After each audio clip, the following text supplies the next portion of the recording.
And here we go. I'll chat.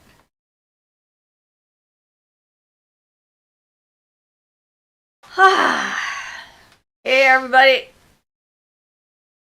How's it going?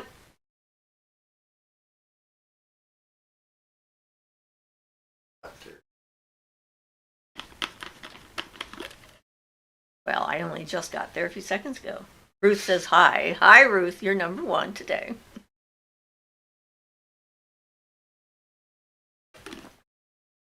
She made it in first. Made it.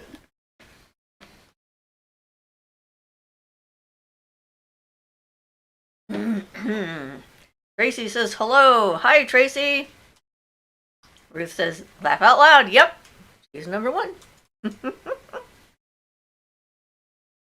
Oh, hard to believe another week has gone by. We have started dismantling the temple, except for this section here at the moment. Jono says hi, everyone. Hi, Jono. Hopefully in preparation for the roof being done. So Ian says hi, everyone. Since we haven't figured out why he's showing up under that. Not yet, anyway. I guess we'll both show up under the same thing. Tammy says, hi all. Hi, Tammy. How are you doing? Darling Darlene says, hello. Hello, darling. Sundrop says, hi, Siofra and Ian. Hope Ian's feeling better. Do you do dream interpretation? I've had 2 paranormal dreams and wonder why. Well, I do help people figure out what their own dreams might mean, because dream symbolism is very specific to each individual. I don't believe in those books that, you know, if you dream of this, this is what it means kind of thing. There's a good book out there called The Dream Game by Anne Faraday. It's an older book, but it still holds up extremely well for teaching people how to figure out what their dreams are about. In general, some of them are kind of, I mean, you can mention some things that are common in general with people, but really it's individuals. So Yeah. there's more happenstance. Well, that's the reason for the book. It helps people to figure out what their own dream dictionary is so they can interpret their dreams better. And there are some overlaps for a lot of people, but I had a weird dream last night and I have no clue what it means, except that I heard a song that I think got it started, because I had 2 different actors in my dream, and yeah, the whole thing was just very nonsensical and strange, but funny. So Tammy says, fabulous in the Midwest. Ruth says, tomorrow's my birthday. Well, happy birthday up and coming. Tracy says, Siofra's, I have a brand new tiny home moving in soon. And thoughts on how to cleanse or bless the new space? Well, if it's a brand new space, that makes it pretty easy, so you don't have to like get rid of old stuff, unless you're worried about the land it's sitting on. But, you know, I like to ghost-proof my houses when I live in them, so I don't get accidental visitors in the middle of the night when things are nice and quiet and they can see me. So I recommend that. I have a video on ghost-proofing you can look at, and it's both cleansing and a sealing and sort of charging up of your space. Or you can do simple kinds of stuff. Remember, brooms are supposed to be stored bristle up, not bristle down, because according to lore, bristle down makes your luck flow out, and according to household, things, bristles become strangely shaped if they're on the ground all the time. So it's sort of a sensible way to store a broom. But, taking charge of your space, putting things exactly where you want them will be lots of fun. I love that.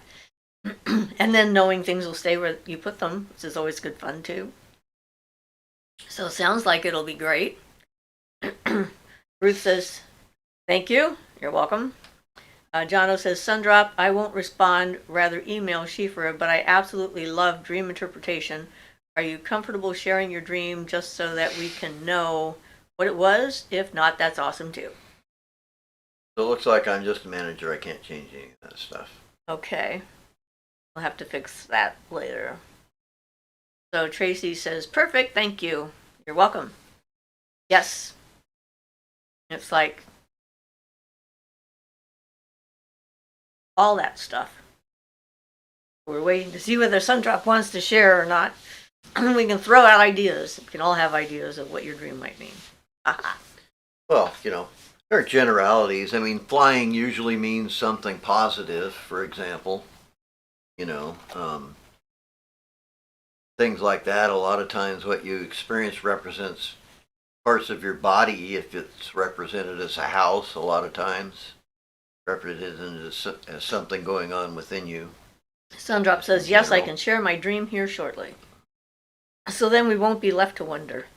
Jono says, Siofra, are you interested in sharing your weird dream?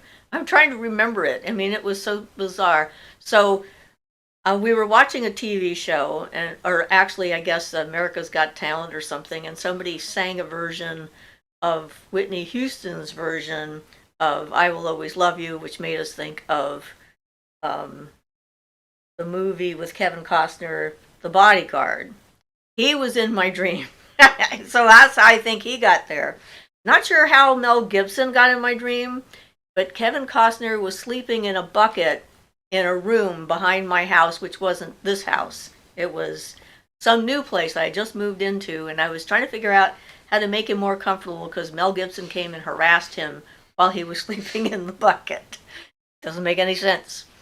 And then, so I was trying to figure that out, and Kevin was driving me somewhere in this new town, and I was trying to remember the address of where I was supposed to go back to, and then he abandoned me as I was trying to come up with a method for him to get a cot from our van so he wouldn't have to sleep in a bucket. So that was pretty much my dream. It was pretty funny. Tammy says, what are your feelings on wrapping cards or wands in silk? Well, I do that all the time. I have a lot of wands that I've wrapped silk around the handles so that I can use the wand without being overly overwhelmed by the energy from the wand. It started with my solar wand. The energy was so intense with that it would give me migraines. So I had to wrap the handle in silk so that I could still use the wand without being adversely affected. And then putting wands and cards in silk keeps their energy contained. So I have silk bags for a lot of my wands where so the charge doesn't dissipate. And that sort of keeps that safe in there. Same with the tarot cards, especially ones that you use just for yourself. If you're using them for the public, it's not as necessary. But the reason for that is to keep the charge on the item and keep it from leaking out when you don't want it to, I guess. Well, One way of looking at it. In addition to that, if there's any thought forms or anything as regards, like Siofra talks about her wands a lot. So if any of you have any thought forms towards her wand or something, or try to think strongly about it to influence it or something like that, if they're wrapped in silk, then nobody else's thought forms are going to have an influence on it either. And personally, I consider that kind of an important thing. If people are going to know about it, of course, the best way to prevent that is if nobody knows about it, nobody sees it, they're not going to be thinking about it. True. So, I know that Siofra doesn't consider that as important, but it does shield extraneous thought forms and things from getting to your magical tools. So even if somebody purposely tried to decharge your wand from a distance that was wrapped in silk, they wouldn't get anywhere. So Tracy says, any opinion on moldavite? I bought a beautiful necklace with a piece of moldavite and a bit of meteorite below that. I love it, but haven't felt anything special. Well, moldavite is meteorite too. So it's just a specific meteorite that everybody knows where it comes from. It only landed in one place and it made a really nice green color. And so they've marketed it to be more expensive. And in general, a lot of times people can have difficulty working with meteorites because of the fact that it's very ungrounded since, it's from space and wasn't here to start with. And so it can help with mental travel and that kind of thing. So I'm not sure that moldavite is a more special or better meteorite substance than any other meteorite that's out there. But I understand that it's quite pretty and I don't have any. So that's my opinion on it, I guess. Lod says, hello everyone, glad to be here, welcome. Grumpy Owl says, hello, hi Grumpy Owl. Amy says, thank you, Siofra, excellent addition, Ian. Jono says, that's awesome, Siofra. You've always used cultural personalities as metaphors for archetypes which are meaningful to you, like your experience with Doctor Strange. I don't know what Kevin is to you. Apparently he was not being a good person. But anyway, it's like, yeah, it was very strange. But trying to remember my address and how to get back, and I was trying to get back to Ian so I could tell him about what Kevin Costner did and how he abandoned me and how I don't think we were going to help him find a place to live in besides the bucket at that point. Why should we go out of our way, right? If he's going to abandon me in the middle of a strange city and I don't know where I am. But yes, it was hysterically funny. Amy says, I wonder if silk gloves might be beneficial in the handling of wands. Oh, yes, absolutely. Well, that's an interesting thing, too. Barton mentions that specifically for a couple types of wands. One of them, well, or wrapping the center with silk, but he recommends that in some cases because you can get a wand very charged up, or any object. If you get it very charged up and you handle it and you're not in the right Compatible energy? mindset and energy set for it, you can either I accidentally discharged a lunar talisman one day that way because I was very solar, and I got like, it was a big shock to me. So if an item is highly charged, it could be useful for that reason. But yeah, generally for a wand, you probably want to be handling it while you're charging it at least. But yeah, I always handle mine with my naked hands. All my ones I have, but I put them in silk afterwards to keep the charge and such. Yeah, But yes, silk gloves are a good until useful item. the solar wand, I didn't have that as a problem. Yeah. I think with Barden's, it was the electromagnetic wand. You get it charged up very powerfully, and you don't want to accidentally discharge that into you when you're not in tune with it. You have to, like, if you're charging the electric end of it, you fill yourself up with the electric force, and then you're charging it so you're full of the electric force, so you're not getting any conflict or anything there. So I don't know if that's useful, but it's information anyway. Well, yeah, it depends on your circumstances and what you're up to and so forth, and certainly if you're handling someone else's objects, wearing silk gloves would be sort of a polite thing to do. Then you're not accidentally putting your energy into their objects. So Right. Yeah, that seems like that'd be kind of cool to have a pair of silk gloves anyway. I'm gonna have to look into that now. So Grumpy Aaron says hello. Hi, Aaron. Grumpy Al says, I'm at Tim Hortons having a coffee and using their Wi-Fi. Haven't set that up in my new place yet. All right. Well, glad you can be here. Vlad says, I love opal stones and wondered what your thoughts on them are. I've put some in my wand. I have a number of opals that I use.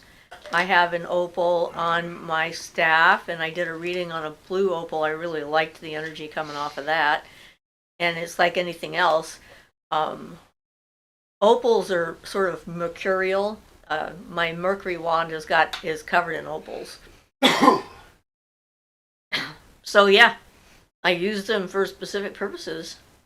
I don't see any trouble with them. I know my mother, the old wives' tale was that you shouldn't have an opal unless that's your birthstone, and I think that's, it's only lucky for people who are born in a certain month, and I think that's probably not true. I think that's one of those things that, somebody said someday, and someone says, oh yeah, that sounds true, and then spread the word, and here we are. But I don't think opals are bad luck in any way, shape, or form. They're a beautiful stone. Tracy says, I really appreciate you both. I've really recently discovered you and have learned so much. Well, welcome. We always enjoy having new people, and we love having new questions. So we're really happy that you're here. Yeah, so Carolee says, I love moonstones. Can they work even in the daytime? Well, yeah. I mean, for one thing, during the new moon, the moon is only out during the daytime, so, and in reality, the only time the moon is only out at night is on the full moon.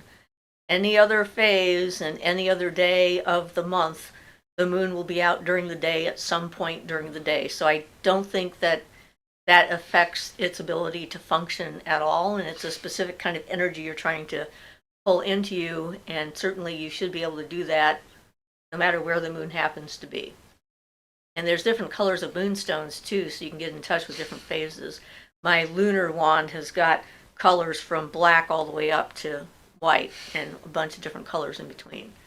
So yeah, I'm sure it can work. Everly says, oh, cool. Lewel says, hello. Hi, Lewel. Welcome. Yeah, so we're getting excited about our potential refurbishing kind of a thing. Yeah, of course, we got to do all the work to get all our stuff undercover. But this is what we've decided. It's like, I warned everything in the temple that we were going to move everything, but we're moving it under its own altar, so it's not leaving its space. It's just going from on top to inside, or in a box that goes inside. So everybody is still where they belong energetically. So all the fire stuff is under the southern altar, all the earth stuff is under the northern altar, all the air stuff is underneath the eastern altar. And I had to go buy a bunch of boxes to put them in. It was pretty funny though, because I believe in warning things. And so I just walked in and says, okay guys, this is what's going to happen, and everything's going to be great. It's going to be fantastic when we're done, and here's where it's going. I find it's easier if they are pre-warned about change of any kind, then no one's wondering what's happening there. Sarah says, nice, beautiful. Jono says, extremely true, Siofra. Someone says something and it somehow becomes law or truth or something. Ian, you must also have seen that in the old grimoires and hermetic stuff, threefold law, etc., etc., etc. Yep. Yep. Tammy says, lightning recently struck a tree on our property, so I'm thinking about making a wand, but I've heard that type of energy is very strong. I'm wondering if you have any information on this. Well, definitely it can be quite strong. Ian had a staff that was from a lightning struck tree. And it was interesting. I read something later. There's some Native American thing about lightning struck wood potentially causing your hands to crack if you're using one for a staff. And I don't remember where I read that. But just a lightning struck piece of wood, really. So. Well, and the thing is, if you think about it, that's a lot of energy going into it all at once. And so, it's already pre-charged with that specific energy. So I don't think you could use a lightning struck piece of wood to make like a lunar wand, for example. Oh yeah, I think that would be, you probably could if you worked hard enough at it, but you'd be putting 10 times more energy into it than if you chose like a willow switch or something to make a lunar wand out of. Right. Which has a natural affinity with water and lunar aspects. And does attract lightning, but yeah, it's interesting anyway. So part of it's going to be your own personal associations with things as well, but electricity is a power source, there's no doubt about it. And it could make a good weather wand, maybe something that you could use to call in a storm or something like that might be a possible use for something like that. See what the wood thinks. That's what I do. I talk to the wood or the items. I'm working on both the yew and now I have some elder. We harvested some elder on the new moon, and so we're looking to gather some elder pith from the older pieces, and I'm going to probably make some elder wands from that, from the fresh pieces that I've been healing and so forth. So apparently I'm in wand making mode. I guess that's what's going on. And I bought a bunch of Larimar that I found on sale at one of the places I tend to shop, and I think I'm going to use that probably for the yew. we'll see what happens. Donna says, Ian, how are your hands after working with it? Well, that's kind of an interesting question. When I first met you, you had cracked hands. My hands were cracking open when I first met Siofra, and that is the staff that I had at the time. But I'm not sure the two things are connected because I have an immune condition that makes me break out. It still makes me break out. Makes my at one time when my hands were breaking open, it was bad enough that my eyes were swelling virtually shut and things like that from the marks on my face, and I still have that condition. So coincidentally and weirdly enough, it was happening while I was using the staff, but I think it was coincidental because I've got this immune condition that makes me break out anyway. It makes my face get red and crack open and stuff like that. Yeah, but you So, haven't had your hands No, I cracking haven't. open since. I haven't, so it's true. That's a true We don't story. know. It's true. I mean, his the lines on his palm were actually cracking down, and it was, I've never seen anything quite Bleeding like and, it. Yeah, so Yeah, so you know. that was quite bizarre. I suppose it could have been, but I'm still inclined to think it coincidence. But fact is, that's what I read after I read that. I didn't read that till after I had already You experienced no it. longer had the staff. Well, until after I no longer had the staff. But, Yeah. Yeah. So Tammy Yeah. says, Ian, I was just telling my husband that my hands were super dry and I was afraid they were going to crack. Ugh. So maybe there is a truth to that. I don't know. Vlad says, I've just made a little fairy garden outside with a small house and path. It's lovely. Do you think fairies would be attracted to it or just think it's a weird thing we do? I think fairies appreciate it and that they are attracted to it. But that's my personal opinion. I do too, honestly, and you're not the only one to do that, and it's not just a weird thing that we do, so to speak.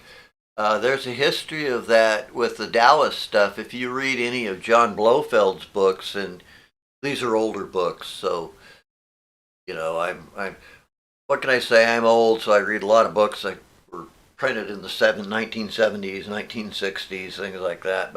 Or the 1800s. But they did make a lot of fairy houses and things, and in fact, I saw one once, and I believe Siofra did too once, years back, a few years back when we were at the cabin. I know I saw 2 or 3 of them, and they were there not physically, but apparently astrally. So. Oh, yeah. And they were like complete little houses. Was And then what there I was saw. Like the whole cliff face with all of the caves So- and stuff in it too, where the trolls and whatnot were. so, yeah, it's not just us and our weird culture and stuff nowadays, but those things have been built for hundreds, probably thousands of years, and they seem to just be, I think you'll find that in some Japanese and Chinese culture and stuff too, probably Tibetans. I believe the Taoists were in Tibet that Blofeld was writing about. So Tammy says, mine is mainly on the outer edge of my pointer finger. Very interesting. I'm curious what stones you would recommend for a lightning wand. I would think something that was good at electricity. So amber, quartz would be 2 stones that would be good electrical conductors. Quartz are more magnetic in Okay, general. so but the amber would be electrical. Amber, yeah. Fiery stones. Generally, Solar kind of stones. solar type of stones. Yeah, also something like like the rocks blown out of a volcano type of thing. Lava. Yeah, certain types of lava rocks, like obsidian, I think is black and heavy, but I think it can also kind of be used as a fiery thing because of its origins, things like that. But yeah, generally red stones, fiery stones, anything that would be considered like solar and also airy. And electric. Yeah, and electric. So things that can charge up, like amber will charge up. It'll take an static electric charge. And then jet will also take a charge. So that's another interesting one. It'll take a charge like amber. You can Jet use is it to pick up compressed like coal. yeah, use it to pick up like little scraps of paper or something, little things that static electricity will attract to. So something to That think kind of about. thing, yeah. So Sundrop says that Siofra, in my first dream, my closet curtains were moving by themselves, and I went to get my mom to show her. I said, "Look, I'm not moving them." We pulled them back. Nothing was there. Then I woke up. Okay. And that would mean that you're sensing that there's something there and you're trying to show your mother that it's there so that you don't think you're crazy, maybe? Uh, Jono says, I think a fairy garden or house or something is a beautiful offering which would be appreciated by Fae if offered with goodwill. Yep. And then Sundrop adds, part 2, in my mind, I said maybe I should leave witchcraft alone. Ooh, fear anxiety dream. And, people often decide that that's what they want to do. It's sort of part of shadow work. People have, a lot of times people get to the point where things start to work and then they start to get anxious. So that's going to be entirely up to you to decide. I decided no, I wasn't going to leave them alone. Of course, I kind of was already in it before I discovered I had that. But yeah. So unconscious, subconscious, having fun, letting you know what's going on and how you're feeling about things. And then you still have to decide and make your own choices about what you're going to do. Because this is not a path for everyone. It takes a lot of personal responsibility. It requires personal responsibility, and then when you make mistakes, you're fully responsible for any results and consequences that might happen. So definitely. Amy says, thank you. Sundrop says, I said that in my dream. Yeah. So I would say that's an anxiety dream for sure. But I don't know what that means for you. You could have to decide that on your own. Boy, that rib is still bothering me from when I fell. I fell again, which was lovely. I have a big giant bruise that I didn't know I had on my hip now. It looks like somebody smacked me really hard. Well, I can tell you, Sundrop, when I first started, I had a lot of anxiety issues, and a lot of them were in my subconscious, and I just had to get over them. I mean, they were ridiculous anxiety issues in the sense that they had no validity. They were all built in me from my childhood and from my upbringing and what my parents pounded into me, or the one parent that pounded things into me, my mother. And that kind of thing. And they just took some time to get over, and gradually, it just took enough practicing to know that, there were no validity and those things weren't going to happen no matter what. And gradually, the fears of those types of things completely went away. And that's the thing, is like at some point you have to evaluate your assumptions about reality and how it works. And that's what that is. Is like the idea that there's punishment for doing something is generally an outer influence, like church or whatever. Someone has said that this is a bad thing to do, or there's going to be something to pay, and then all those movies. There's always a price. Magic has a price, which drives me crazy, because their prices are always really bad prices. It's like, had to spend a lot of time working on a piece of wood and figuring out what rocks I wanted to put on it and charging it up. That would be a price, but it's not necessarily negative. Well, yeah, it's kind of a misreading of the whole thing, and you can, in a lot of cases, you pay the price first, which is what Siofra was just talking about. You pay the price and the preparation, the setting up and everything, and then the energy's in it, and you put that energy in it, and then you send it out to do whatever. Right. So the price is already paid, so there isn't really a price associated with a lot of that stuff like that. Well, yeah. And, I know that when I started going into therapy, one of the things I discovered, some of my assumptions about reality had to do with thinking I was evil, and that eventually I would, no matter what I did, no matter how good of a person I tried to be, eventually I would just become this evil creature thing, and there would be no way to stop it. So, that was based on all the stuff that I got fed in my experiences, because, horrible things happened to me, and I was a child, and I thought, as a child would think, that somehow it was my fault. And so it had to do with me. And so we all go through those processes at some point in our lives if we're learning and growing and evolving and becoming individuated as people. So it's always interesting to have them just sort of pop up and give you a show. Beth says, blessings, everyone. I have really enjoyed listening, relaxing on the couch. Well, thank you for listening and letting us know. Jono says, Sundrop, thank you for sharing. I think you've got this. Maybe some shadow work like all of us, but you've got this. And Tammy says, Sundrop, maybe wanting your mother to see things how you see them. Interesting dream for sure. Yeah. It would be, it's always nice to have, someone who says, yeah, I can see that that's unusual, and you're not doing it yourself. Lewis says, I'm 44 now. Before 42nd birthday, I had a feeling that I was living somebody else's life. On my 42nd birthday, I had a mystical experience which opened my eyes to what I was supposed to be. I'm going to go grab something from my arms. Okay. Actually. And then she adds, these last 2 years, I'm finally living my own life and not what is being projected onto me. That's good. Awesome. Sundrop says, then in the second dream, my TV kept moving back on its own. When I got up to move it moved back out of my hand. I went to tell my mom, then 2 demon beings came downstairs and told me to come with them. I said no. They disappeared and I woke up. Yep. Yeah, that's definitely one of those. I had that kind of thing happen when I had my break with reality for those several years, when I was given the LSD that was laced with the strychnine.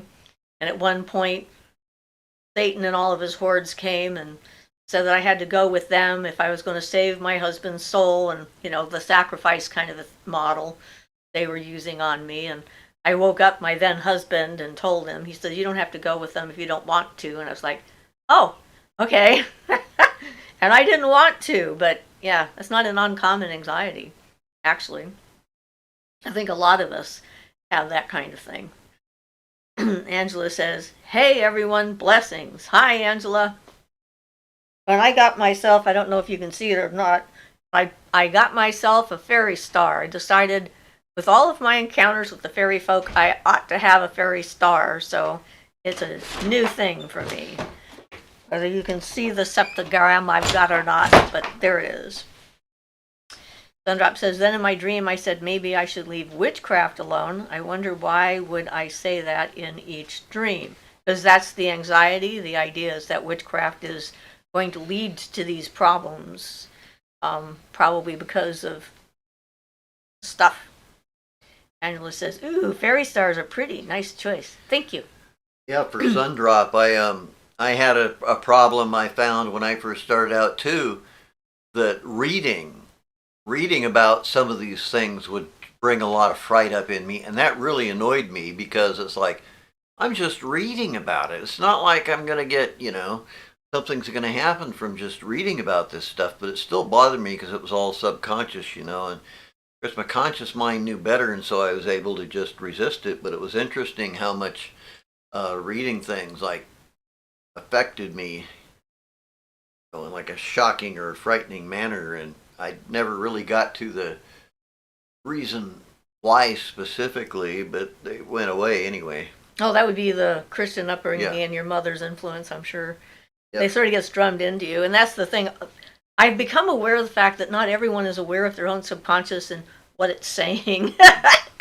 Apparently, it's a process that not everyone goes through and becomes aware of the fact that they're being influenced by something in the bottom of their brain somewhere. And me and my family are weird that way. We hear our own inner voice that's contrary to what we're doing, and then we're like, what? Okay, stop that.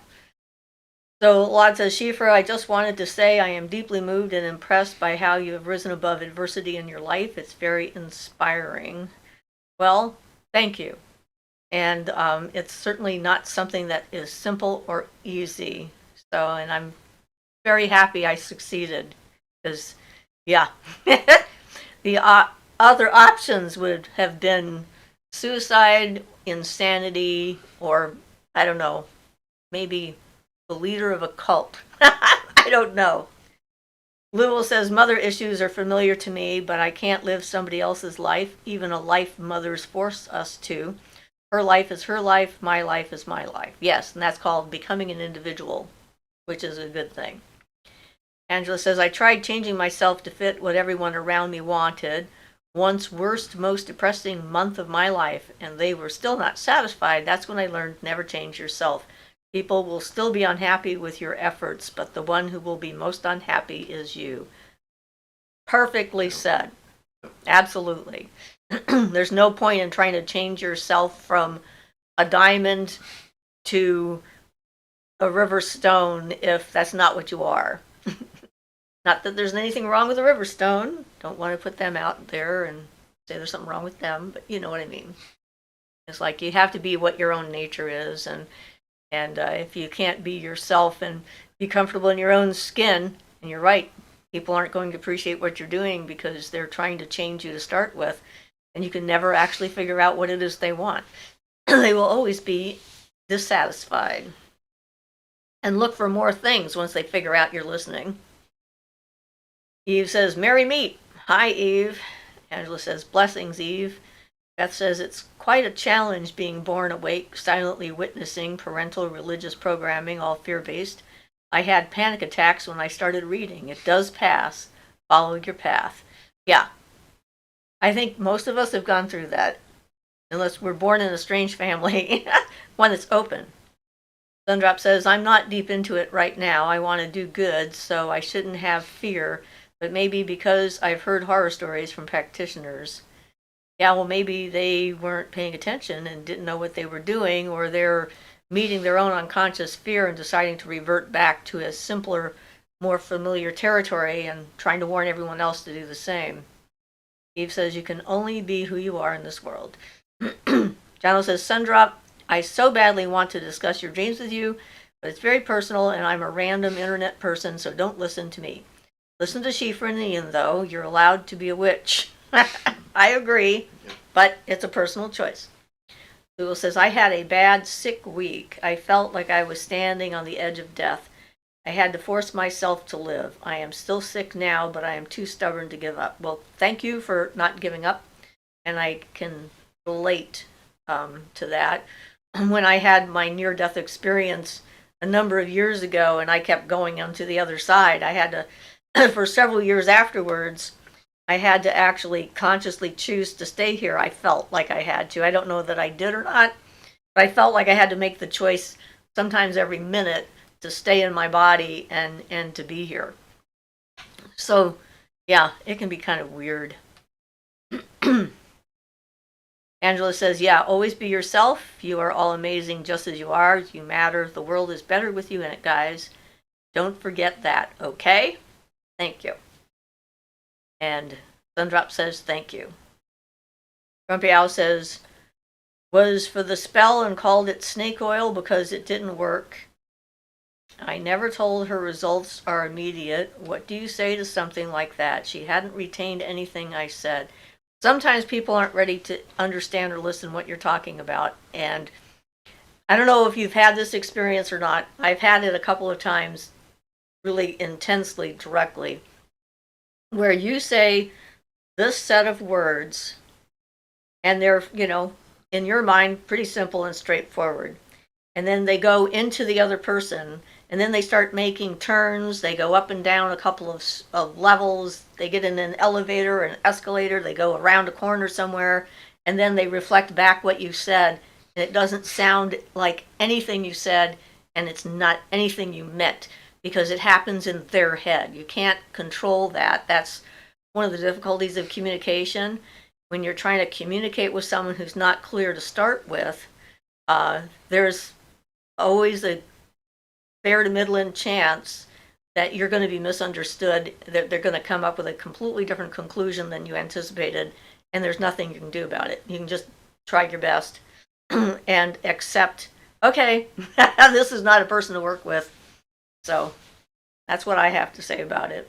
I mean, when I was in Texas, just before we were getting ready to do the big, huge, giant ritual to open up the portal between the worlds on this woman's property, she had projections in her head because they'd helped a woman previously who was pregnant, and they let her live with them, and they gave her all this stuff and helped her, and then she ripped them off and was a terrible person, and she kept reacting to me as if that's who I was, and it was very clear that what was happening, and I kept bringing her back to the present and reiterating this: I'm not this person. I'm not here to take advantage of you. I'm here voluntarily.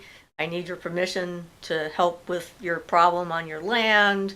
And her husband started to hear what I was saying and started to help. And so, it's like, it's very strange. It's like you're in two different realities. It's like two people watching the same movie have a completely different reaction. It's like they didn't watch the same film. So it is a strange thing. But Angela says, hugs, you can do it, Sundrop. If you're careful and respectful and have fun, being a witch is great. Just walk gently. Tammy says, early on, I felt almost desperate to see, hear, feel anything. Then when something would start to happen, I would get scared and anxious. Yep. Then find doubt-filled excuses for it. Yep, that's pretty common too. It's like, that's one of the reasons why people are afraid of witches. I think it's like, they want it to be true, and then they ask us to help them, and then when it works, they never speak to you again, because now it's like, oh my God, if they could do that, what else could they do? Panic. Beth says, oh, bless your heart, sending healing energy your way. Tammy says, but I continued over time. I guess I just kind of became used to it, and the gears gradually disappeared mostly. Yeah, you wear them down. This is so true. Tracy LeClaire says, I can so relate, Tammy. Scared the heck out of me when I would see something. Now I can no longer do it. See something. Well, now I'm seeing all kinds of stuff, and I'm really sitting back and thinking, why is this not freaking me out?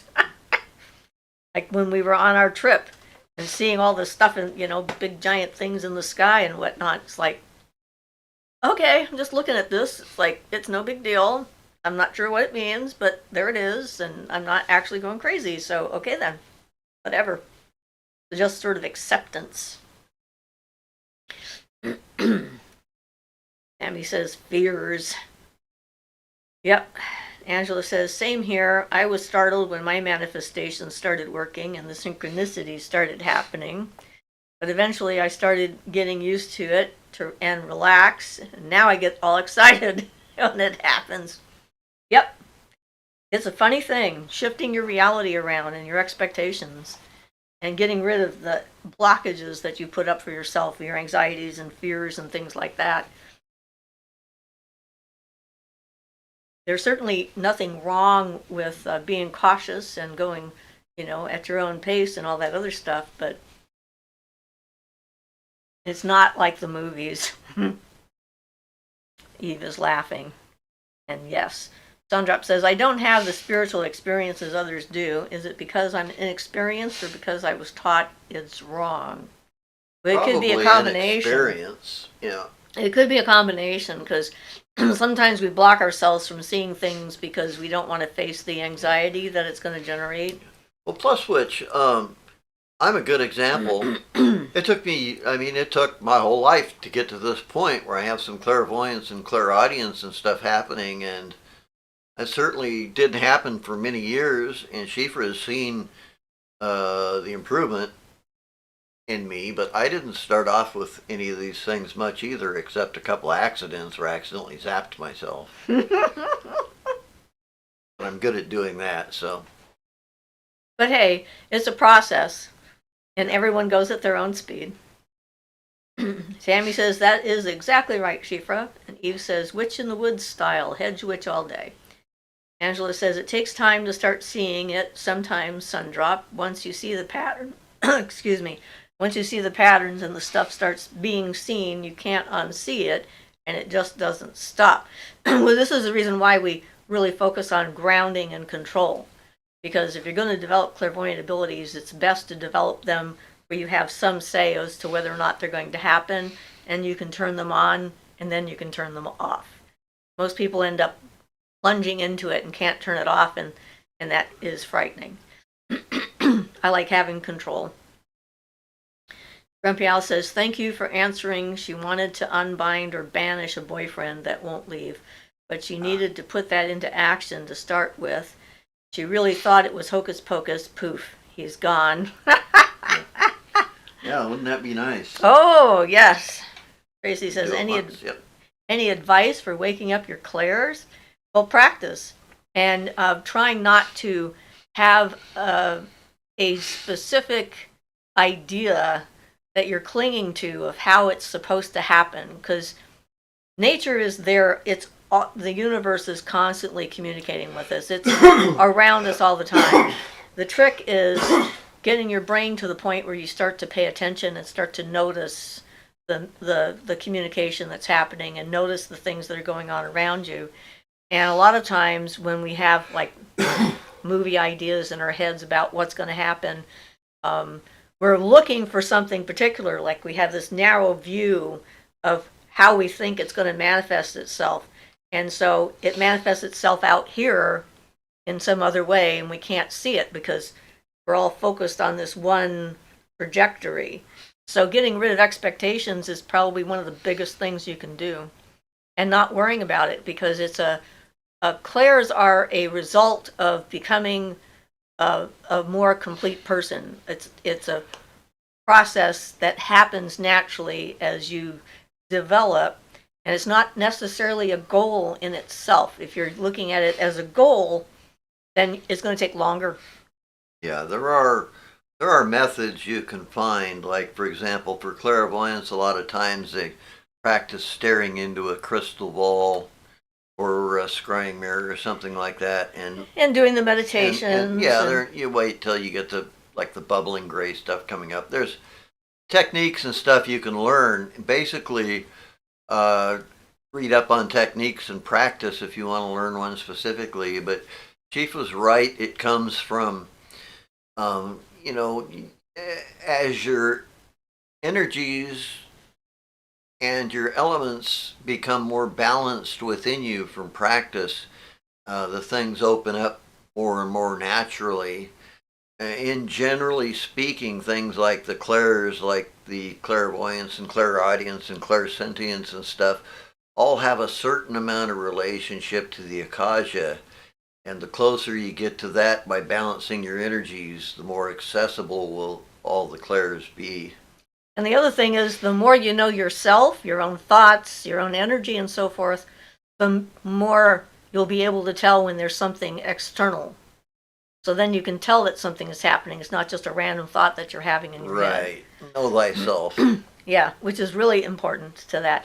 My granddaughter had an experience the other night where she saw an image that was an intrusive thought, and she was surprised that I didn't see it. She thought if I hadn't seen it, then it wasn't external. And I said, no, I've had a lot more practice at just naturally blocking things that I don't need to know. It's like, it was a violent image, and there was nothing going on in our house and nothing we had to worry about. So practice helps.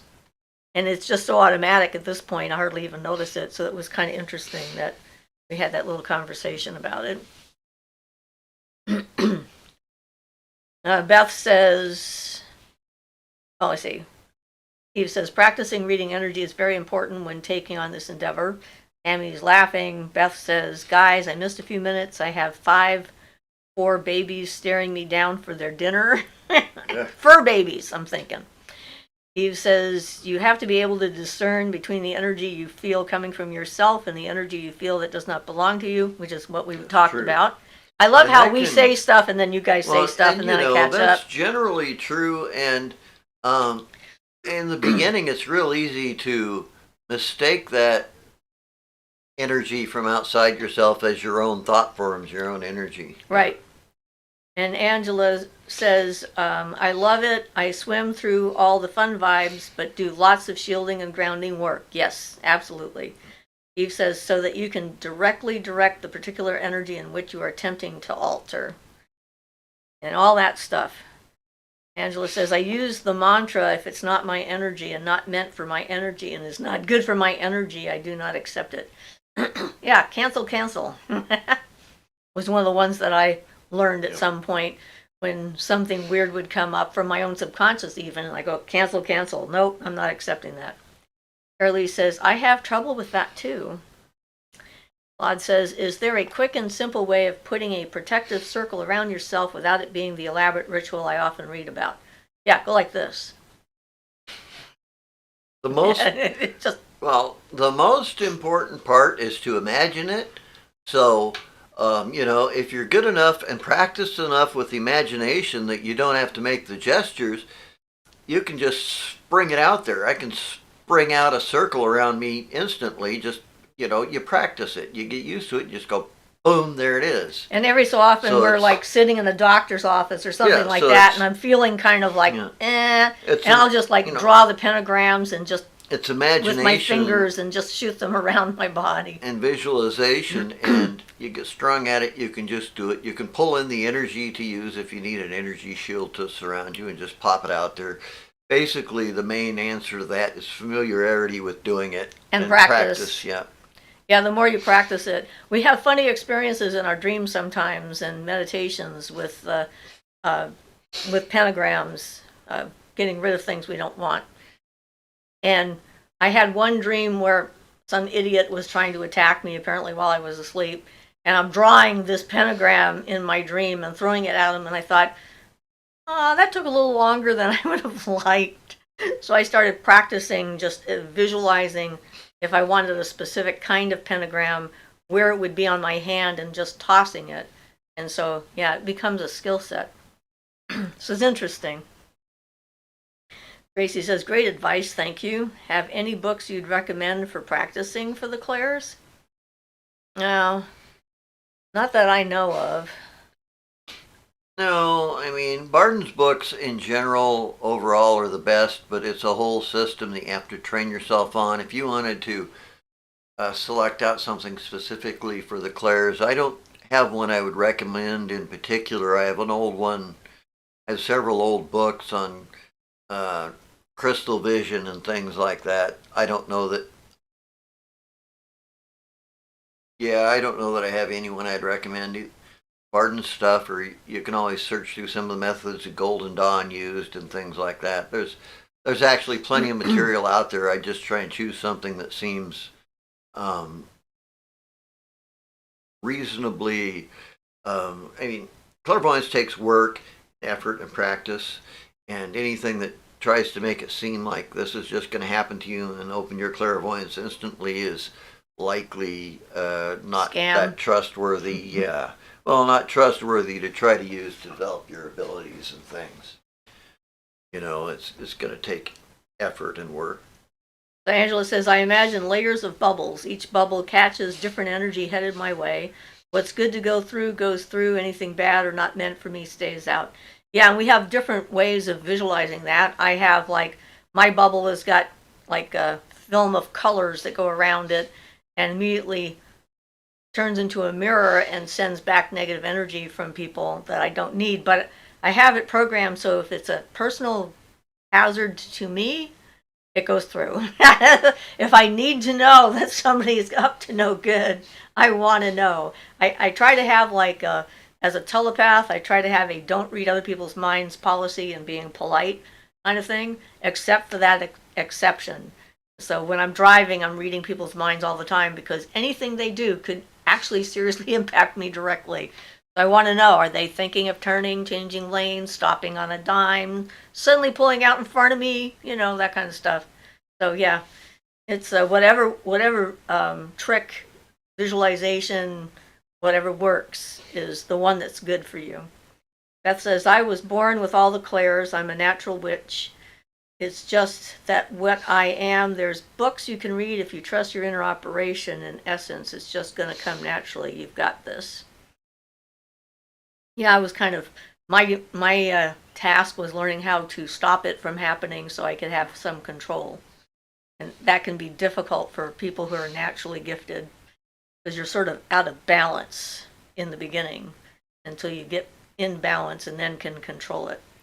Eve says, practicing on focusing on the way you think you will feel emotionally when shifting energies is key. Grumpy Owl says, keep at it, Sundrop. Right now, you're in the right place to learn at least. Sundrop says, thank you, Grumpy Owl. That says, darn it, this word perfect does not work. I meant which. Yeah, I figured that out. Julia says, enters and smiles a greeting and a soft hello. Hi, Julia. Eve says, you have to let go of a certain detailed vision you have in your mind and focus on the positive change you hope to effect. Beth says, yes, Ian, that's how it works. Perfectly said. Angela says, I squeeze a stress ball or hold a doll or little item and just do my ritual that way. I stem and hold things for anxiety relief. Whatever works. Eve says, once you can access that frequency with ease, you will have much more success. Tracy says, thank you, Beth. With me, it's like need is one of the things that impacts my abilities. There's things that I have done that I never would have thought of doing, except there was a sudden need to do it. And when there was a need to do it, I thought, well, I could do it this way, and then I did. So, it's like some things you can't practice for, but if you're practicing being aware of your environment and what's going on, then you can think a situation through and do what you need to do. At least I can. I get a lot of ideas from fiction. It's kind of interesting. I'm like, well, I could do that if I needed to. And then, yes, I can. So Eve says, I have a lot of clairaudience in my blood, and I will say, as I have gotten older, I have seen it in different ways, such as when the window air conditioner is on. Okay. She adds, I can hear music and or voices through it. Yeah, that happens to my family. I've had that. My daughter has it. My granddaughter has it. I just tell us to ignore it because usually you can't really get much from it in our case. Sundrop says, I do listen to others' stories, and they all talk about similar experiences, even the witch's store we went to.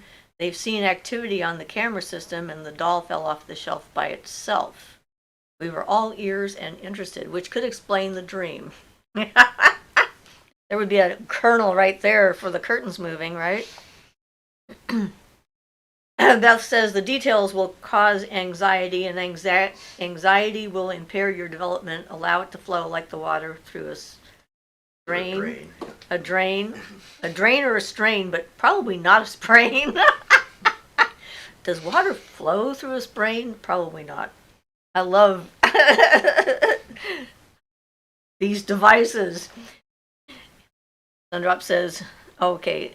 Adriel says, hello, can you suggest the best crystal for developing clairvoyance? Thank you. I would say quartz, just because it's general properties, but moonstone would probably be simpler. Another good.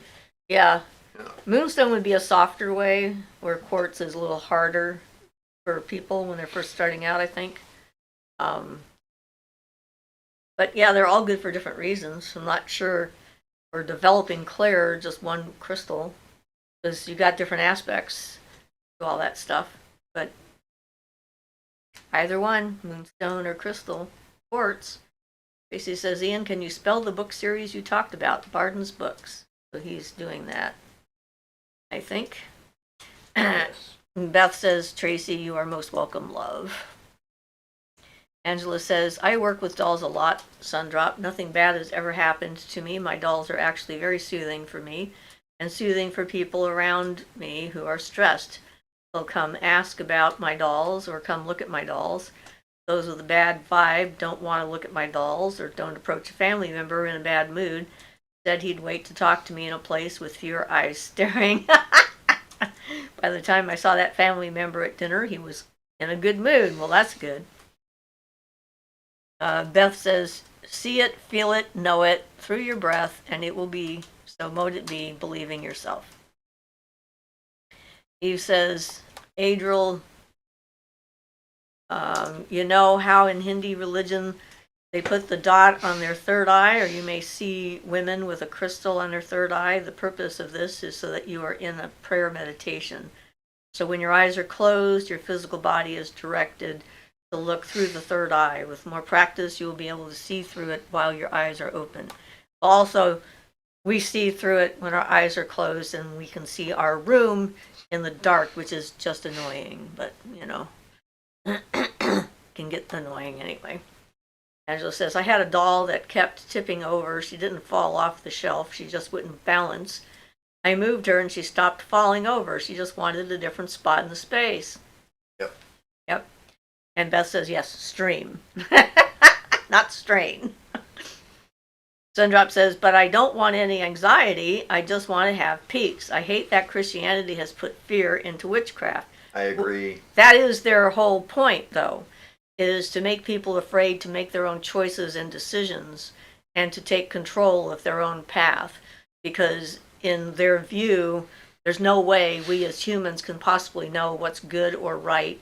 And we can get fooled by something that seems good and miraculous and then end up going to hell because we were stupid. And so it sort of undermines your ability to have confidence in your own intuition. And that's the point. And so that's what you have to work through to get rid of. But yes.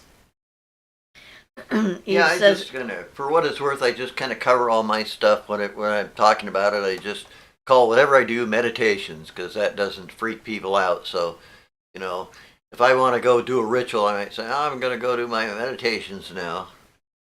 So, that's just kind of.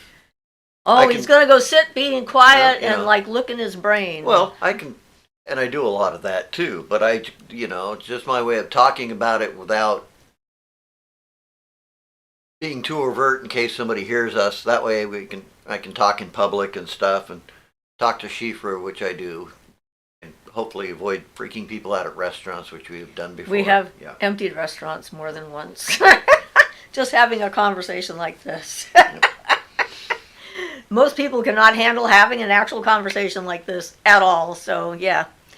And Eve says that Adriel, I like fluorite for this. Yeah, fluorite's a nice soft stone, and it comes in a lot of different colors, too. Beth says, Siofra, speaking of altars, I have an Art Deco cedar chest in my goddess room, and it's telling me to make it into another altar. I'm using it as a seating in the bay window. Well, sounds like it knows what it wants.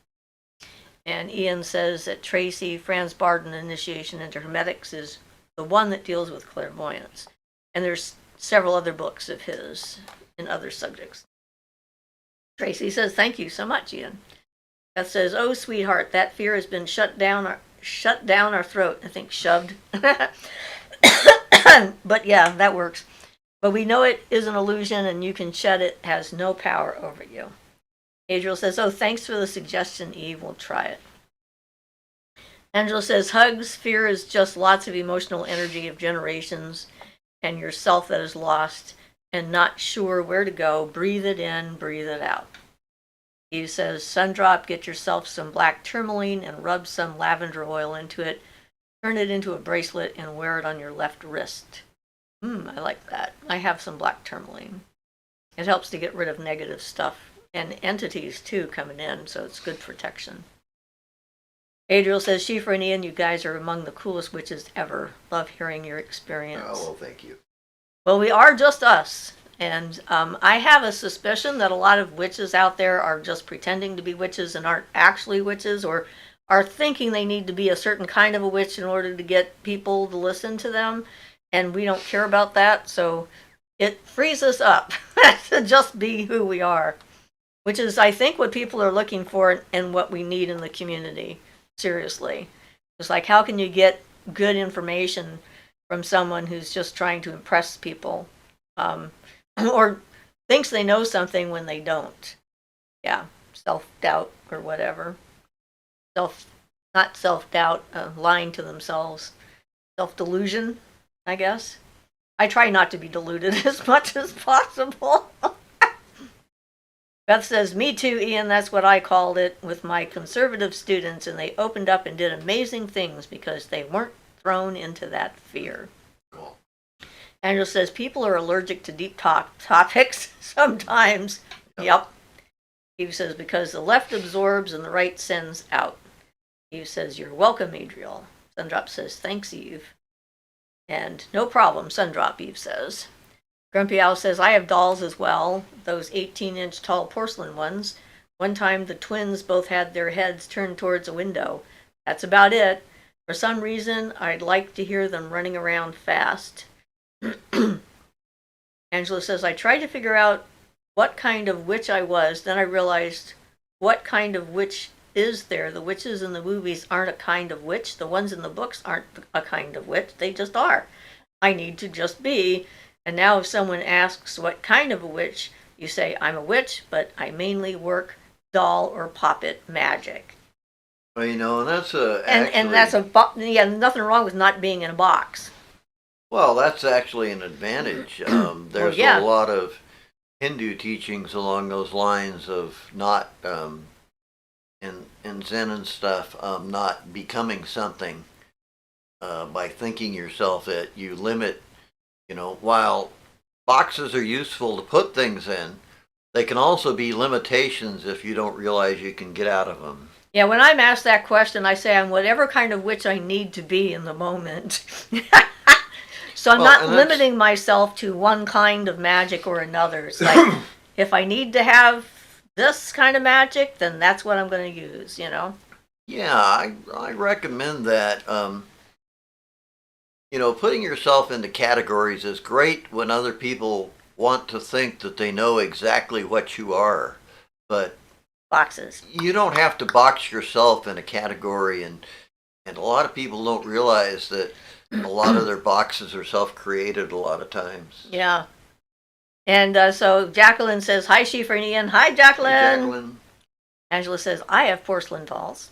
And Beth says, whenever you got yourself, keep it simple, stay grounded, stay in your protective bubble and in light.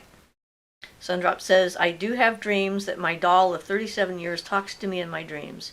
She calls me mommy in a baby voice, maybe because I don't have children and I wish I did. Maybe so.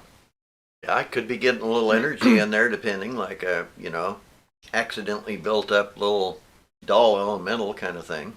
Well, all children know that their dolls are alive and can come to life. I mean, that's the thing. It's like when you're a child, you know that this kind of magic is real. So in viewing your dolls with intelligence and energy and consciousness and stuff is really common when you're a kid. Yeah. And then as a magical practice, it can be quite useful. Eve says, the hedge witch, not really a part of the community and simultaneously a vital part of the community. Jacqueline says, I tell people I'm a theologian. I study all of them. Sundrop says, she looks like a real baby, too. The one that calls you mama. Julia says, you do need to have all of the types of witch they mention. I mean, kitchen, green, blah, blah. It's okay to be more proficient in one type than another and prefer some kind over another, too. And it can change as you evolve. I mean, you can be seriously interested in one kind of magic for years, and then your interests start to change into something else, and then you become a completely different kind of witch, and there's nothing wrong with that. Eve says, it is known that there is no ill will or malice, only information and suggestion. Good. Beth says, I grow herbs, so I make shampoos, lotions, blessing oils. I've done deep jobs in the astral plane, but at the end of the day, I'm who I am, a white witch. Angela says, my nephew asks me, how do you sleep? Are you sure they stay where you put them? That would be the dolls. What do they do at night? I said, I'm not sure because I'm sleeping, but I can imagine them patting my head. He laughed and said, Auntie, you're silly. It's a good question, though. I like that. Julia says, but you still need to study and practice all sorts of witchcraft skills and studies. Absolutely. I love information and learning new things and testing out theories to find out if they work. Absolutely. And that's the thing. It's like being a witch is a full-time job in the sense that, it's not just about doing like the big ritual coming up for the fall equinox or getting together with your friends. It's also doing the meditational work or the dream work or the personal work or going to a therapist and, working on childhood trauma or life trauma, try and take control of your id and whatnot. It's all of that. And yeah, not just one part. And if you're sitting on your laurels and you're not learning anything new, that's sort of my definition of hell or death or, yeah, I like learning. I like new experiences. Oh yeah, that's one thing we've certainly got in common. I'm always learning all kinds of new things myself, which has a tendency to throw people off sometimes that aren't good at teaching themselves things and learning things. Oh yeah. Yeah, you're good at doing stuff you've never done before and Yeah. not being worried about whether you can do it or not and finding the information you need in order to make it happen, like rebuilding an engine, which he had never done before. And he got a good CD and he did it and everybody was like, you can't do that. And he's like, why? I have all the information I need and just do it. That's the way that works. Ended up rebuilding too, yeah. Didn't have a guru showing me how to do it. Yep. Had to kick one of our employees out of the process because he was not Negative Nancy. He was not a self-starter. He was really impeding the process. He wanted to know how the whole thing was going to go from the beginning all the way to the end and all the steps in between before he would start. And Ian's like, I don't care about that. I'll find out when I get there. Figure it out when I get there. That's right. And then that's where we are. So and it worked, and I'm still driving the vehicle. That's right. The vehicle still works. That was about in the year 2000 thereabouts, I think, that I rebuilt it. So Sundrop says, and I wonder why do I dream of her like that? Her name is Candace Maria Teresa. We had a good connection with her, and probably a positive childhood memory. Mary says, hi everyone, happy Sunday. Glad to be here and listening to everyone's thoughts this evening or day, wherever you are. Thank you. Lee said, I'm still learning. I love to learn. I love learning. Yes, me too. I'm gonna be that way till the end of my life. Well, that way you're more interested in the life you're having. Yeah. The people I've worked on as massage therapists, when they come in, they say, I woke up this morning and was disappointed to find out I wasn't dead. So I have to survive another day. I was hoping it was over. And I'm like, that's a bad place. That's not a good place to be. I keep learning all kinds of new things by blowing up things and breaking things. And Sundrop says, oh, I've got witchy books. My favorite is Kitchen Witch Magic. He says, Siofra and Ian, we absolutely need more of these wise people in the world and have others understand that there is just something we understand that beyond their sphere of understanding. Shay says, hello. Hi, Shay. And everybody. Tracy says, kind of an off-topic question, but how did you two find each other? I'm ready to find my person. I've exhausted everything I know to do. We put out a video. It's called How Ian and Siofra Got Together. So look at it. It's a long story. Basically, though, we met at a pagan potluck and things went from there. A pagan dessert potluck. Pagan dessert potluck. That's and right. so I was all like drunk on chocolate cake when we met. Because I'm lightweight and sugar makes me drunk. So there we go. But yes, finding the right kind of a person. Basically, make a long story short, we ran into each other and it was luck. I mean, we had both given up on finding anybody else. Neither one of us was looking for anybody. Yeah. And I recognized him first. It took him a little That's while true. longer to realize that what we had. But I knew, I was like, oh, that's it. I'm just going to enjoy this person. And that was it. No expectations. So it worked out. And it's been, 32 years since we met? Sounds right. Yep. Yep, in 1991.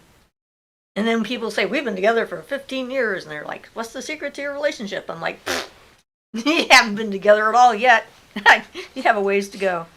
But yeah, it's liking awesome. each other for who we are and being open and learning one another's communication styles. And so that there's not, that's the biggest thing in a relationship. Yeah. Is understanding what the other person when means. you get to know somebody, generally you don't mean exactly the same thing by your terms. You use the same term, but you have slightly different views and impressions of what that means, so your communications are kind of off a little bit till you get that harmonized. That's right.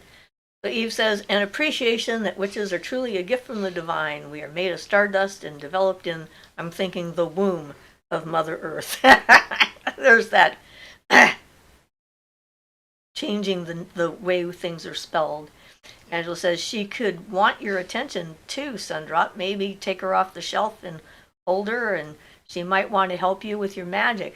Well, actually, a childhood toy is a good way to get in touch with your inner child. I used my Amanda, my panda bear, to do a lot of magic to help heal my inner child from all the trauma that I went to. So I could connect and commit to protecting her, etc., and not have her fighting me all the time. Tracy says, Sundrop, thank you for the recommendation. Beth says, Tracy, stop looking. That's when your love will come. That's what we said. Well, it's what happened to us. I wouldn't say, though, that It's not necessarily the way. I don't feel like I have anything that I can say that can really help people. I consider it just incredibly good luck, and the fact that I had years before meeting Siofra, years and years before that, put out a big thing to the universe about wanting to find somebody who was really suitable for me, but I didn't consider that was possible. But then it eventually happened. And it did. It happened. Yay.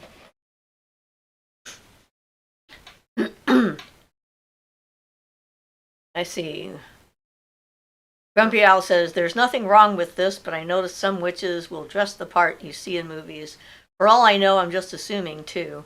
It can be exciting to make it known. Well, sometimes style is something you feel. Yeah, and sometimes it's just a bid for attention. I certainly have no objection to people being in the open about Wicca and stuff and showing it off if you want. It's just that if you do, you may have to deal with Christianity and their responses, and that's that. As long as a person knows that they may have to put up with some crap from some people without open minds, and they accept that, then yeah, that's fine. I've certainly got no problem with people dressing like witches or witchy. And I like to dress up. To be, yeah.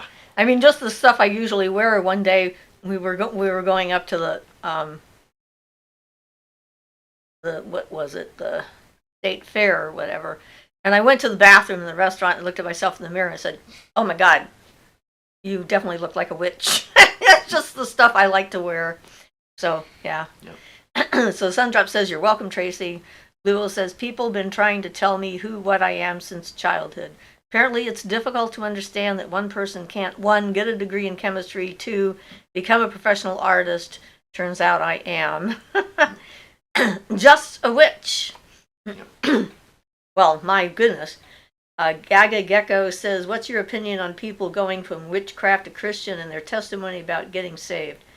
Well, we've actually known a few people who've done that, and I find that I can't trust them because they're wishy-washy.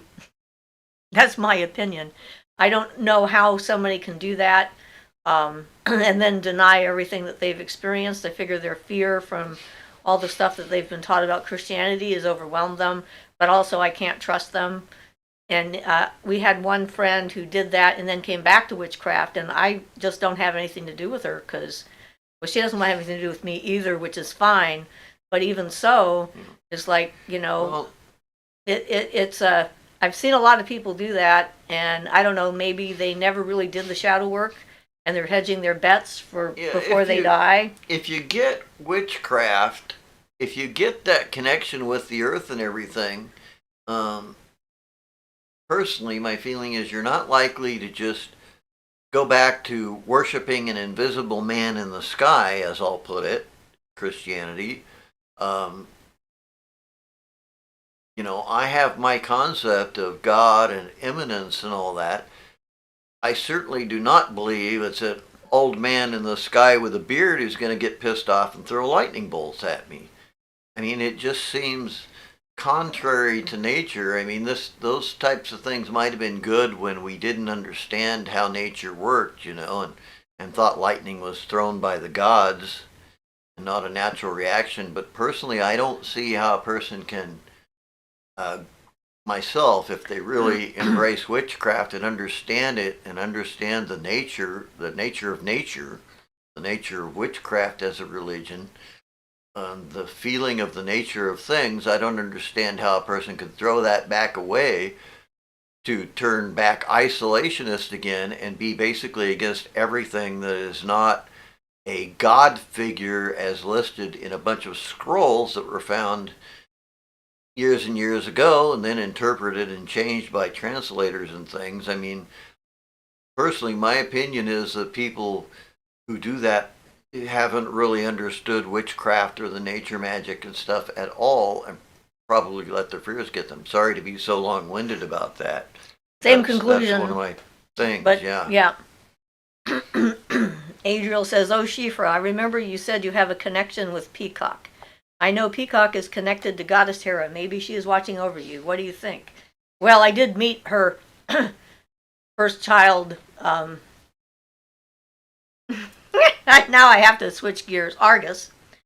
And Argus is definitely connected to both Peacocks and to Hera, and that's how the Peacock got its eyes. So maybe. I don't know. TM says, "Hello all. In your experience, is there such a thing as a dream spirit or a type of dream god?" Well, there certainly are plenty of deities that are in charge of dreams, like Morpheus, and Asclepius was a god of healing in Greek mythology that gave people instructions on how to heal in their dreams and so forth. So I'm sure.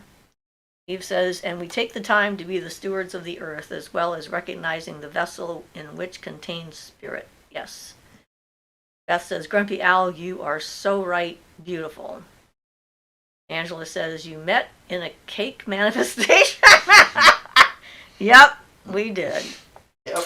That's true. Sundrup says, "Gaga Gecko, I've heard ex-witch turned Christian testimonies too. I hate the fear and discouragement." Beth says, "You two are like peas and carrots." Yep. I just love it. Mary says, "Sundrop, wondering what your favorite thing in your kitchen witch magic book is, or does anyone else have kitchen witch favorite things?" He says, "We are truly the souls that are sought out when all other avenues have been proven to be bunk." Not a bad way of putting it. Oakhart said, "Just bought a copy of Real Magic by Bonowitz. Are there any books on witchcraft that you guys would recommend getting about witchcraft?" Well, I loved that book.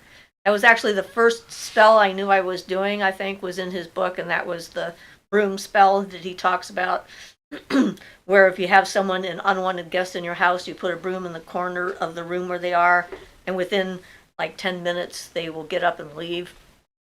And I did that. I had just been reading that book. It was like 1970 or so. And there was this very strange guy who came into our house, and I don't know what he was on or what was going on in his head, but he was acting just bizarre, really bizarro. And I just walked out while I was talking, walked out of the living room, walked in the kitchen, picked up a broom, stuck it in the room he was in. Within 5 minutes, he was out the door because he thought we were narcs and the cops were coming to arrest him. So it worked really well. But, Starhawk's book, The Spiral Dance, was a breath of fresh air. And it was the first time I read something where it was like I felt such a connection to her words and the way she talked about the craft and so forth. And it was like, this is who I've always been. I've just not known that there were other people like me out there. So there's a lot of good writers out there, and, like, find what works. Yeah, it depends. There's so many different divisions or types of witchcraft and magic practiced in witchcraft and stuff.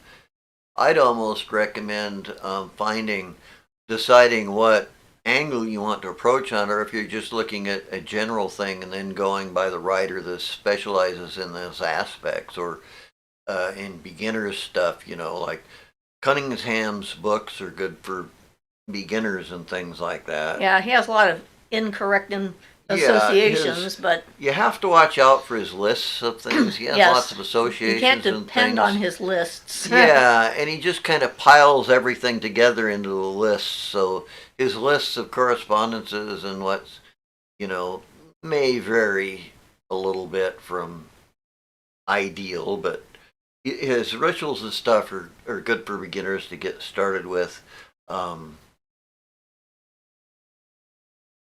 Well, yeah, the problem is there's so much material now. there's lots of stuff out It there. used to be that you couldn't find anything. Nowadays, it's so much that's like, where do you start?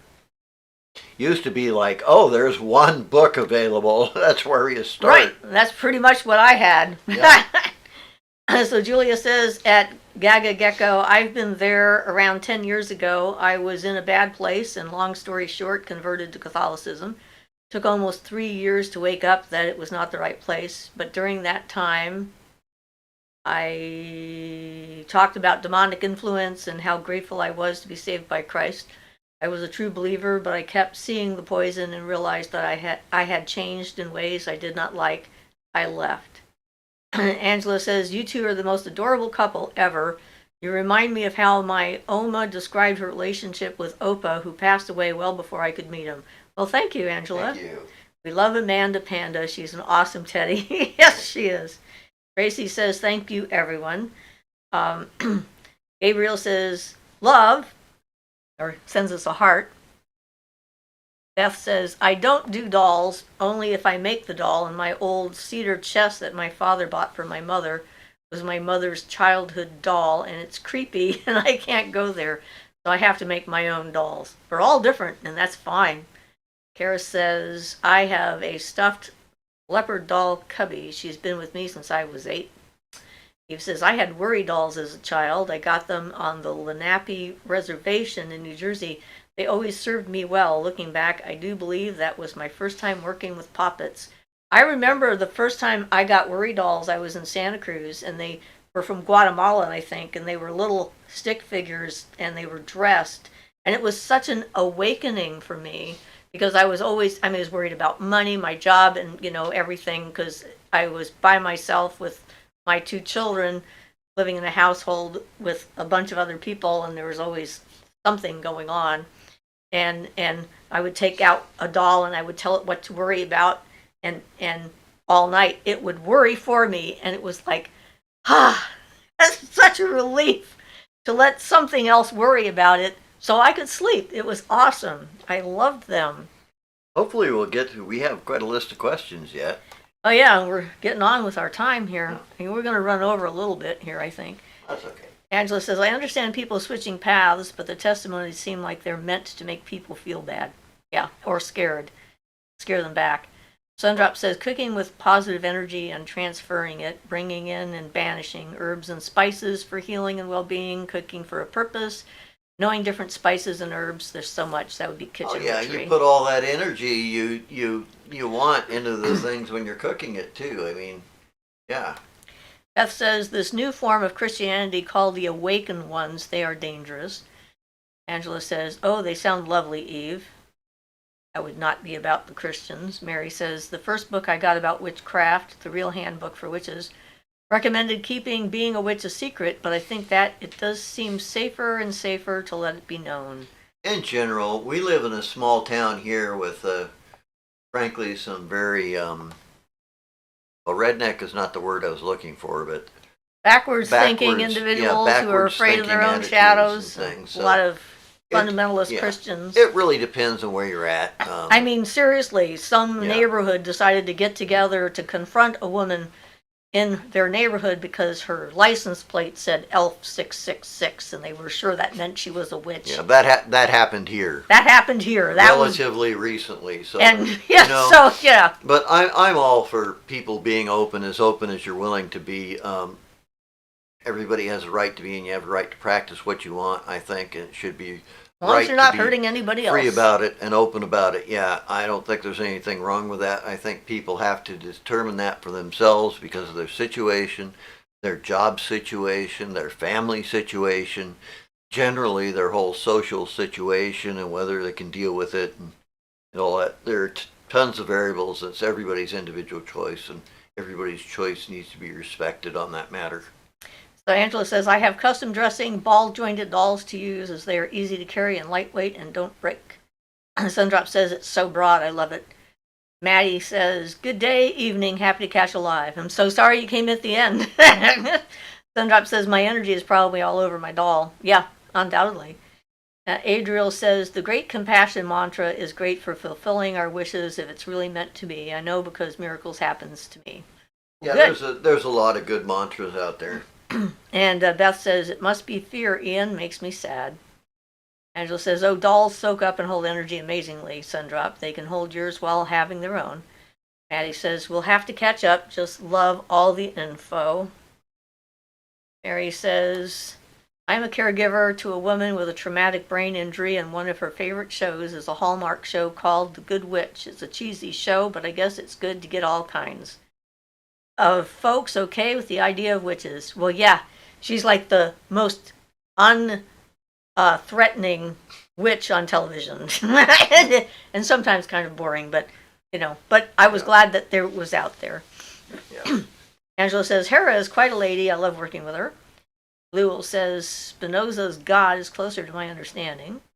I'm not familiar with Spinoza, but Yeah, we're running out of time to find that out. yeah.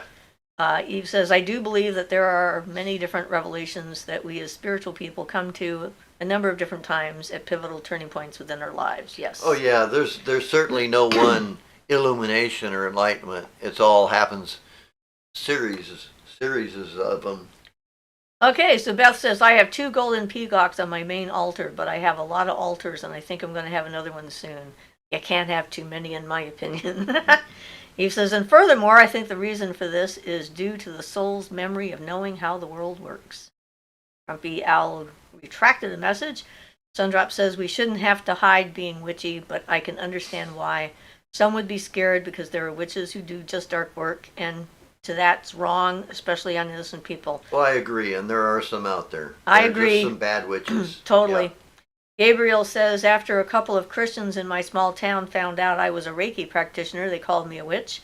I was basically ostracized. I realized I was on the right path. If they could see me now. Yeah, I know. They're also afraid of yoga and, meditation. Except now they're doing like the app with the be here now kind of thing. So it's gained some traction. He says, and as a result, when we are feeling vulnerable, it's the perfect time for memories to be seen.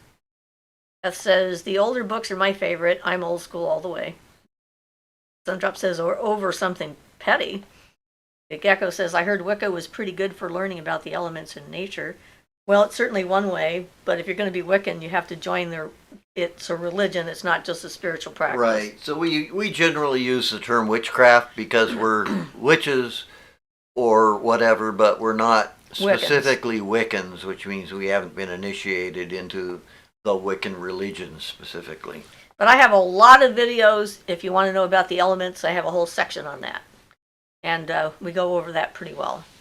He says, and then we start questioning everything we've been taught about this world and the next. Beth says, Gabriel Hastings, I am a Reiki master. I've taught many of her decades, stay on your path, know your truth. You are loved and supported by the universe. Angela says, people are scared of what they don't understand, Sundrop, and sadly don't want to sit down and understand it sometimes, but those that do truly want to listen. It gives you hope for a future with no hiding. Yeah.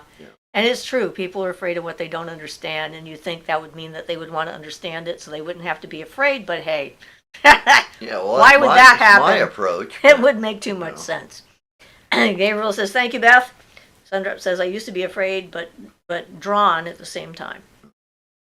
So we're going to have to wrap this up. We're going over, so don't ask us any more questions. We're going to read through the ones we have. So, Gabriel Hastings, you are so welcome. Love and know that you're supported by us and so many other energies on this planet. You are loved. Eve says, at these times we are most likely to have the capacity to even begin to consider the very test of conceptualizing that there may be something more. Yeah. Gabriel says, Beth, I definitely know my tribe now. Welcome, Gabriel. Mary says, thanks, Sundrop. Angela says, well, if it helps, I'm glad you're here, Sundrop. You're brave to pursue what you love. So proud of you. And Beth says, whether you practice Christianity, Wicca, Voodoo, Hoodoo, love is the answer. Certainly kindness is a part of that. And senses, being sensible. As long as it's genuine and not fake. Well, like Moira says, a gift that's not freely given is not a gift at all. So Lulu says, when my son was little, I made him a doll out of his old clothes and told the doll to protect my son. He couldn't sleep. It worked. I didn't know back then it was magic. All mothers have that kind of magic if they access it. That's why that kiss works on a boo-boo. that's healing magic. Beth says, Gabriel, you are in your tribe and you're loved and accepted for every beautiful gift you have. Angela says, wow, Lou, that is so sweet. Yes, I did similar with my nephew. He couldn't sleep, so I gave him a little Gaia statue and said, this is an earth angel. Her name is Gaia. She'll watch over you. He slept and then asked if Gaia could have another angel so they could take turns sleeping for a while. He had a whole collection of angels. Cool. That is awesome. He says, backwards. Jinx. Okay. I lost my place because there's so many people Grumpy here. Owl. Huh? Grumpy Owl says, well, have a great day and week, Ian and Siofra, to everyone here. Yes. Not here that missed today's live stream due to whatever circumstances. Sundrop says, the bad witches make the good ones look bad. Well, bad anything makes everyone else look bad. Gabriel says, I've decided if people want to fear me because of their ignorance, it just empowers me and I don't have to lift a broom. Beth says, Sundrop, you're so true, but light wins. Gabriel says, Beth, yes, I do have gifts and I'm grateful. Eve says, Sundrop, no one questions the work of a sniper set on taking out terrorists, so no one should question the work of the wise set on balance. Angela says, yes, the truth always wins. Love really does conquer all, and we will make it, and you will too. We are enough and loved just as we are. Tammy says, another informative live show. Thank you, Siofra and Ian. Have a wonderful week all. Blessed be. Thank you. He says, if witchcraft is balderdash, then why does the church take it seriously? That's a whole nother ball game. Point. And Beth says, Gabriella, if you do have many gifts and they are appreciated and wanted and honored. Eve says, and why does Sunday Mass start out like a circle casting ritual? Yeah, that's says, not a coincidence. I was initiated as a Wiccan, but I'm retired. I enjoy a small group of women around me and this amazing channel. That's a blessing. Wonderful to have you here. Darling says, have a wonderful, blessed week to all. Tracy says, thank you so much. Angela says, chat group hugs to everyone. Angela says, valid point, Eve. Thank you all. Beth says, so thankful for this beautiful moment in time, a timeless moment, bidding you all blessings and love and farewell until we meet again. Lula says, have a good weekend. Yes, thank you. Angela says, yes, everyone, give Siofra and Ian a round of applause. They're amazing. Thank you, thank you, thank you. Julia says, I'm so glad to have made it here today and see everyone so animated and knowledgeable and also seeking knowledge. Blessings, appreciation to Siofra and Ian for providing us with this wonderful place. Eve says, merry part until we merry meet again. Blessed be love and kindness is the answer, truth. Oakheart says, thank you guys again. Have a great week. Angela says, have a great week all. Ian says, blessed be. Thank you all for this wonderful chat. Love you all. Carolee says, night everyone. And Tammy says, clap, clap, clap. I'm getting all the claps. So thank you all so much, and we'll see you next week. So you guys know how to keep me talking. Blessed be everybody.